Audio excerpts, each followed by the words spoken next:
Hey everybody, today we are talking about Carrot Cake Murder by Joanne Fluke.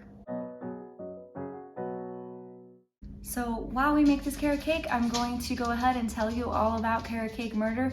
Well, not all about it, because I always leave who the murderer is up for speculation so you can have your own thoughts on it, and then if you ever read it, you can discover that for yourself. But other than that, we're going to figure out what happened at Lake Eden in the summertime for Carrot Cake Murder.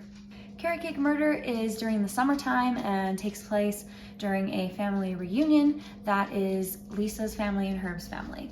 Now, something I found very interesting about this was that it seemed like the whole town was invited to this family reunion, which I thought family reunions were just supposed to be the families involved, but apparently not so here, because Hannah is involved in a lot of things. She cooks and she takes food over. She's invited to stay and eat. She watches the events. They have different contests and different things. That there's like a swimming competition, like a swimming race, and Andrea's daughter's in it, and so she and Hannah are watching the event, and so like all these other people can come and participate even if they're not part of the family, which I thought was pretty interesting.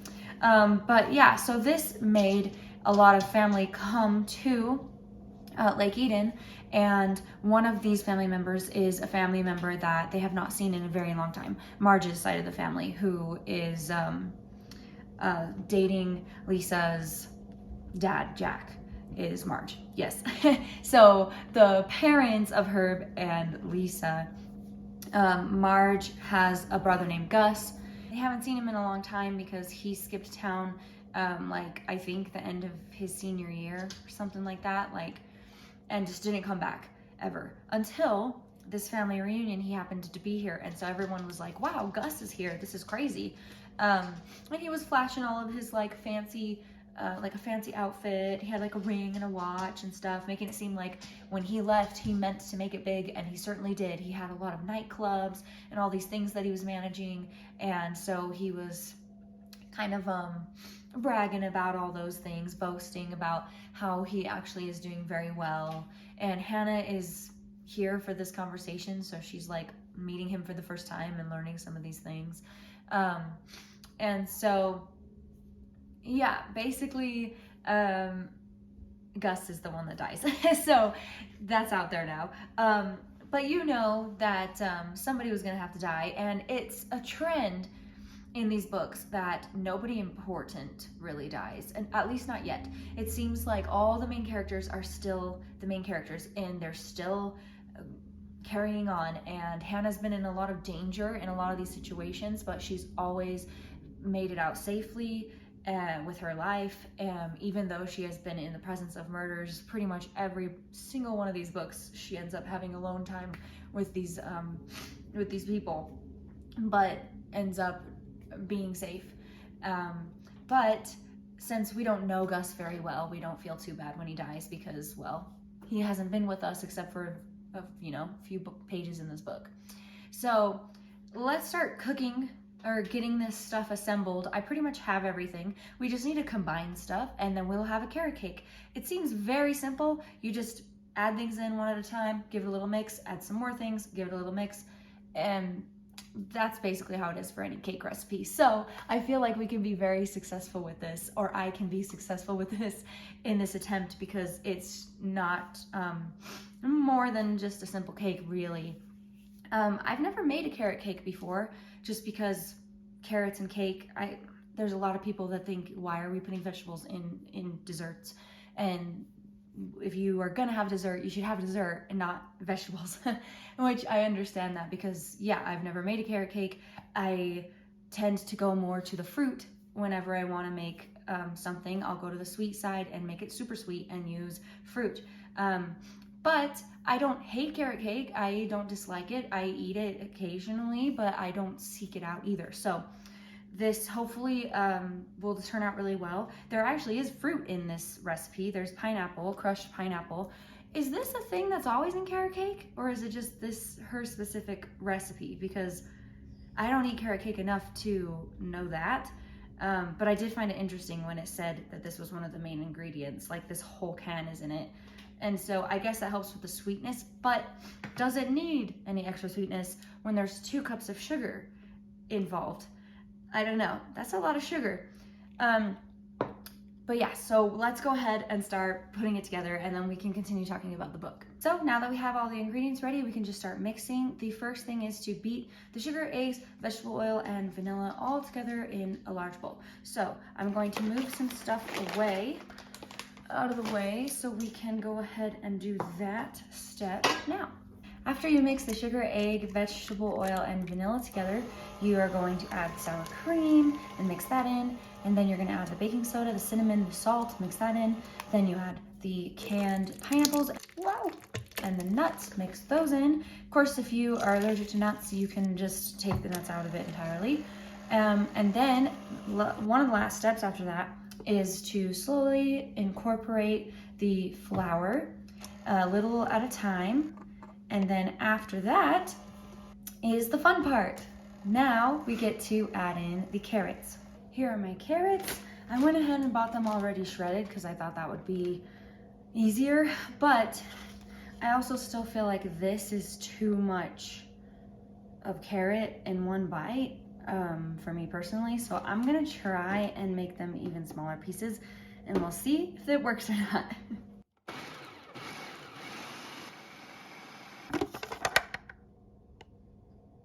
Much better. I think this consistency is really good right here. It's very super chopped up, so it won't be too distracting with all the other stuff in here. I think it'll turn out really well this way. So we need 2 cups. So I'm sure this is more than 2 cups, but we're going to find out. Okay, while I'm putting the carrots in here and measuring them, we can continue on with our story.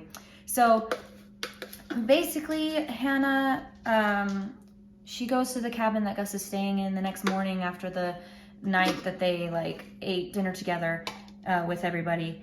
And that is when she, of course, discovers his body. And it appears that somebody has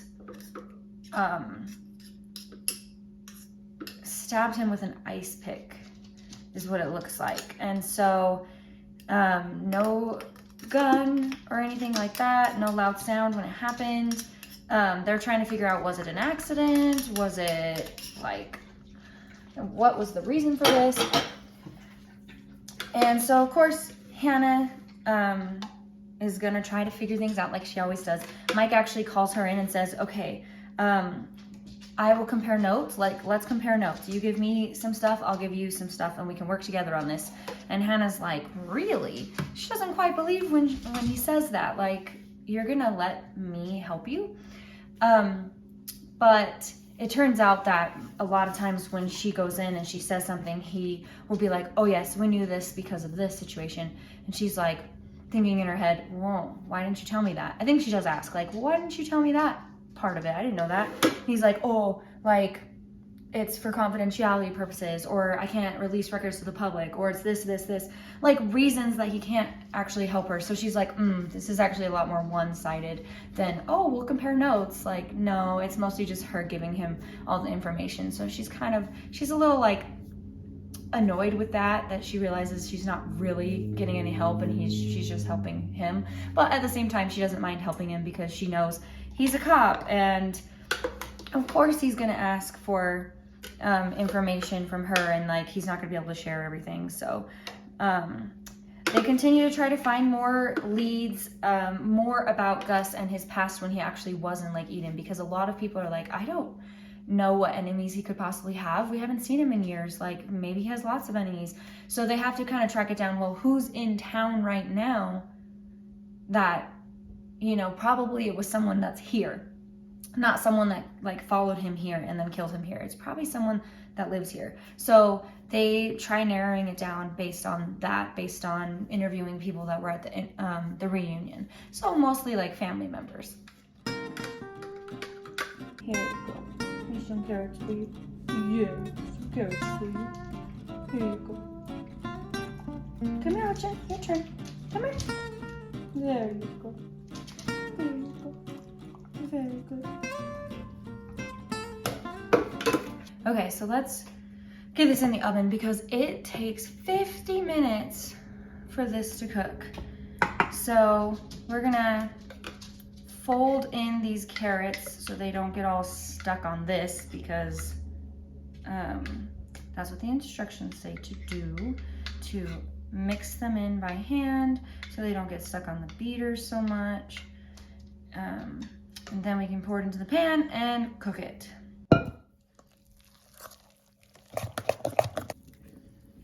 Oh, this is a problem. It's not gonna fit. All right, it is cooking in the oven. It was so much batter for my pan that I actually put a little bit in a bread pan because it just wouldn't fit. So that one might cook faster, I don't know, so I'll have to check on that. So unfortunately, Jack has had a lot of bad blood between him and Gus when they were younger. Apparently there was a fight the night before he left town, or maybe the night of that he left town, that he ended up being in the hospital because they were like in a fight together based on something that Gus said to him. The problem is Jack has Alzheimer's now, and so luckily there was a treatment that they were using that was helping it not be so bad yet, but there are still times where he forgets things, and a lot of things about that night he couldn't remember the details of, and so they were trying to trigger his memory and jog his memory and see if they could figure out what happened, to see why, if they knew why Gus left town, maybe they could figure out more reasons why someone would want to kill him, and like what the fight was about. Maybe the fight itself is the reason why someone ended up killing him now. So eventually Jack does remember some important details that does lead Hannah to a good direction. I start suspecting somebody right away when this person says that they saw Jack out on a walk and they thought maybe it looked like he was going to Gus's cabin. So people were starting to speculate that it was Jack that was the killer, and I started suspecting that. I was like, I just don't really know that it would be Jack, because with his memory and everything, and just with like his kind-heartedness that we see in other books, it just doesn't seem like he would do that. But I was thinking maybe that person is trying to throw suspicion off of them. But nobody catches on to that like I do. And we continue to learn more things, and eventually they decide to start searching cabins while everybody is out watching like the kids' talent show that they're putting on for the reunion.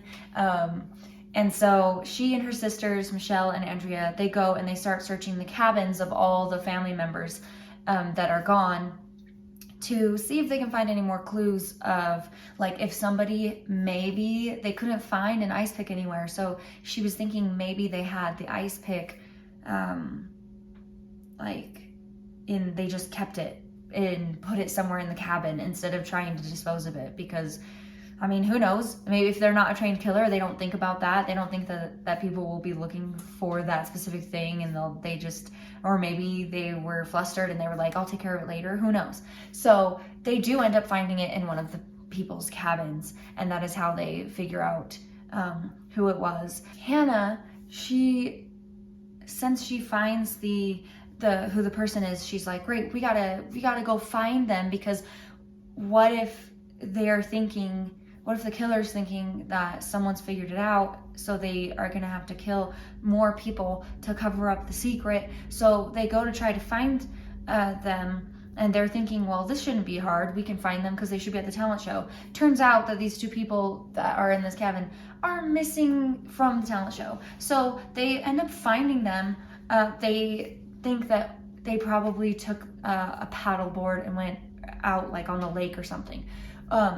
So Hannah and one of her sisters gets into the thing and like paddles and tries to make it so like they're not seen from where they are. And I don't know how they do that because they're in a lake. So how do they not get seen? I don't know. But they're close enough to where they can hear what the killer is saying, and they know they're just gonna dump their passenger into the lake and hope that they drown, and so that they can not have any suspicion on them for the murder. And so it's like Hannah decides she's gotta like swim over there and like stop this from happening and go rescue them and stuff. And so this whole scene is actually pretty cool. There's like a part where there's lily pads in this one section of the lake that's really pretty, and she uses that to her advantage as kind of a cover to not be seen so much. And so I thought that was pretty cool imagery, like being able to imagine how that went down. But anyway, good news. Nobody else dies. The person gets taken into custody. All is well again. And we finally find out what Dolores has in store for the family, that she's been secretly writing something. And I had suspicions that it was going to be like based off of their life. And it is. She's writing a story that actually got picked up. She didn't want to tell anyone unless it was a real deal, but somebody actually picked up her story to publish, and it's a story all about their lives. And Hannah's like, oh no. And so we're gonna learn more about that in the next book, I'm sure, but that's really exciting. If you were curious about the whole love triangle thing, now it's like a square, because she still hasn't decided on anyone, even though Norman seems like the right choice in every situation. Norman's in this a lot, actually. She's having trouble with her cat, and he kind of figures out something that could help, and it actually does help her cat calm down. And so he just seems like the right choice, but she just gets so flustered with Mike that she just can't make a decision, and she's still not ready. It's just annoying. I think she should just pick one to seriously date, because she hasn't done anything more than like kiss. And so it's like, just pick one person to be dating, be with them solo for a few months. And if you really feel like it's not the right fit and you're longing for the other person, break it off, go with the other person, date them for a couple of months, see if it was better or not. So then you have these, I mean, it might not seem super fair to the guys, but wouldn't that be better, so that you can end this charade of like, am I going to be chosen, or is he going to be chosen? Like, wouldn't it just be better to let her actually date one person seriously and give them a proper chance, so that she can figure out her heart instead of just stringing them along? Because then at the end of the book, she turns them both down. She's like, I'm just tired, I want to go home. So she's on her way home, but then she gets a call from this dude who was back in a couple books ago, that came to do a movie, do some scenes in Lake Eden for a movie. And they kind of connected again and shared each other's numbers. And so he ends up calling her, and he's like, I'm actually like not too far away from you right now, working on something. Do you have time? I know it's late. And she's like, sure. And so she like gets in her car to go drive to meet up with this guy. So now it's like, okay, is this guy gonna like come into it more so that we can have an actual square situation? I don't know. I just really think she needs to get her act together and just actually figure out someone to be serious with, because I think even though it's fun to have options, it's not fair for like these two men that both want you for themselves to be being like constantly waiting in this like limbo state of waiting of what you're gonna choose. Like, I just don't think it's fair. Anyways, I'll come back for a taste test once the carrot cake has finished being made, so we can see how it tastes. So see you soon. Okay, I'm gonna go ahead and try some of this plain first, and then we're gonna add the cream cheese frosting recipe that also goes with this. So here is a little piece of it without anything on it, nice and plain, and let's see how it tastes.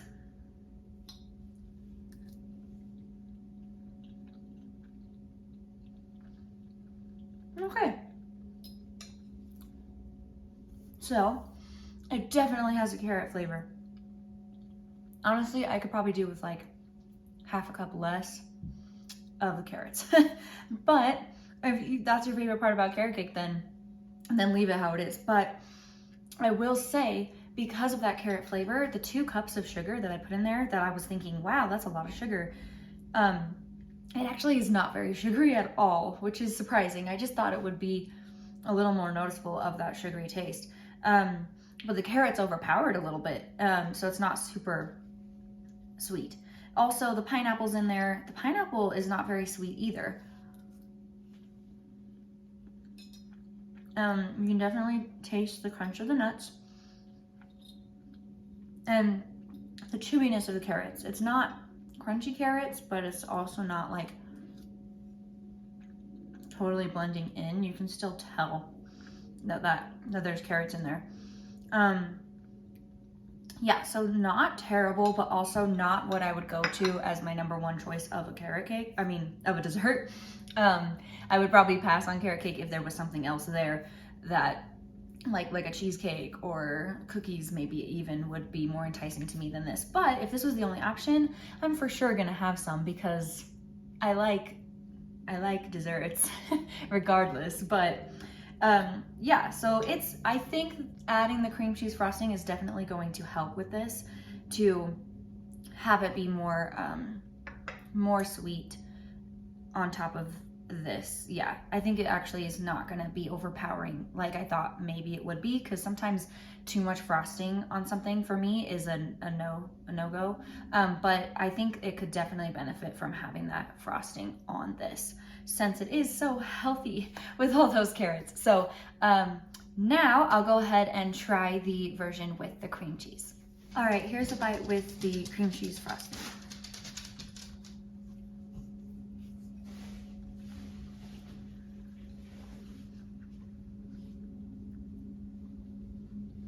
Yep, that is significantly better. There's just certain types of cake that needs frosting, and this is one of those that if you skip out on the frosting, it's just not it. So definitely this is the ideal way to have this, is to have that cream cheese frosting, just to give it up, bump it up that extra level, get the sweetness right, balance out the carrotness of it to make it more dessert-like,